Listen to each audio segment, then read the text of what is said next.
سلامونه دوستانو.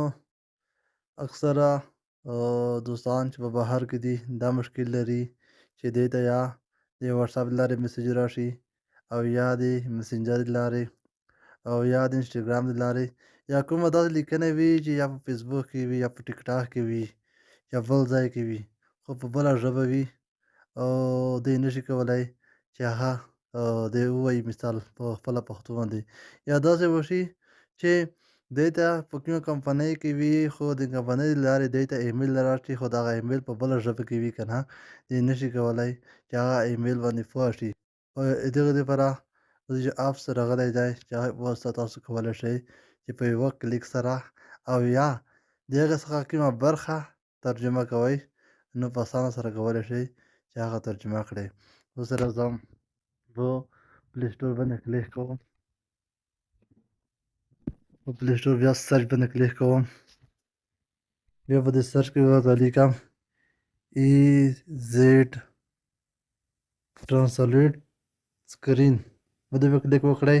تاسو ته په EZ سکرین ترانسلیټر په نوم یو اپ درته خلاص شي. تاسو ته به د اوپن په ځای انسټال راغلی وي خو ما دغه اپلیکیشن انسټال کړی دی.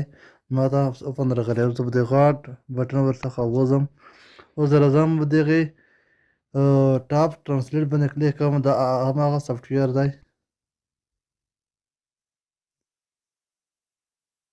اوس به راشئ په دغې ضرب علامه یا د چریبه علامه به ورڅخه وځئ. هغې نه وروسته به تاسو دغه سافټویر انسټال نه وي تاسو نه به پرمیشن وغواړي که نه تاسو به هغه پرمیشن همدغې سافټویر ته ورکړئ. هغې نه وروسته به تاسو داسې دې قسم د انټرفیس خلاص شي. بیا به راشئ په دغې بټن باندې کلیک وکړئ. د اپ ته دا به آن شي. بیا به تاسو که غواړئ چې دغه میسج د بار بار راځي نو تاسو بیا داسې چیک مه لګوئ. که نه غواړئ چې مثال دغه میسج د بیا نه راځي بیا به دغې ډو ناټ شو اګین په دې کې به تاسو چیک واچوئ اکسپټ به یې کړئ بیا به دغه میسج نه راځي. بیا به یې سټار کړئ. هغې نه وروسته به دا بټن درته خلاص شي. اوس به راغئ همدلته تاسو ته ګوګل ټرانسلیټ کې مختلفې ژبې دي. یو ګوګل ټرانسلیټ دی، بل جیمني AI ټرانسلیټ دی، بل چټ GPT ټرانسلیټ دی، بل افلاین ټرانسلیټ دی، بل اینډیکس ټرانسلیټ دی، بل مایکروسافټ ټرانسلیټ دی. دا د مختلف ټرانسلیټر دي که نه تاسو به په دې کې ګوګل ټرانسلیټ انتخاب کړئ. هغې نه وروسته به راشئ همدلته په دې کې مختلفې ژبې دي چې بای ډیفالټ په کومه ژبه کې مثال تاسو ته میسج راغلی وي نو په هغه ژبه به تاسو انتخاب کړئ. پر دې مثال زه انګلیسي انتخابوم. اوس هغه کوم دغه لیکنه چې ترجمه کېږي په کومه ژبه کې ترجمه شي که نه تاسو به په دغه آپشن کلیک وکړئ. دغه مختلفې ژبې دي که نه مثال د کومې ژبې ته ترجمه کوئ. زه فی الحال پښتو ته ترجمه کوم نو پښتو کې تاسو چیک واچوئ. هغې نه وروسته به همدغې غټ آپشن څخه ووځئ. اوس زه راځم پر دې مثال په دغې فیسبوک باندې کلیک کوم. بیا راځم همدغه لیکنه ترجمه کوم چې دی څه ویل دي پښتو باندې.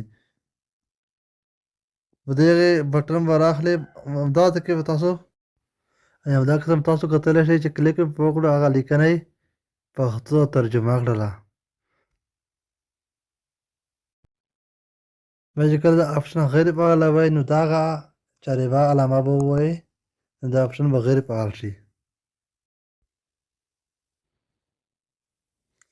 همدا قسم کله مو دا رامنه انتخاب کړلو چې کومه برخه پکې غواړئ چې ترجمه یې کړئ همداسې کولی شئ. داسې کاټ به کړئ بیا به دا بټن پرېږدئ نو اوس هغه لیکنه په همدې ډول سره یې ترجمه کړله. که ویډیو درته ګټوره وه نو لایک یې کړئ، تبصره یا کمنټ وکړئ او سبسکرایب هم هېر نه کړئ. که کومه پوښتنه لرئ لاندې کمنټ سیکشن کې ولیکئ، خامخا به ځواب درکړم. تر بلې ویډیو پورې په خیر.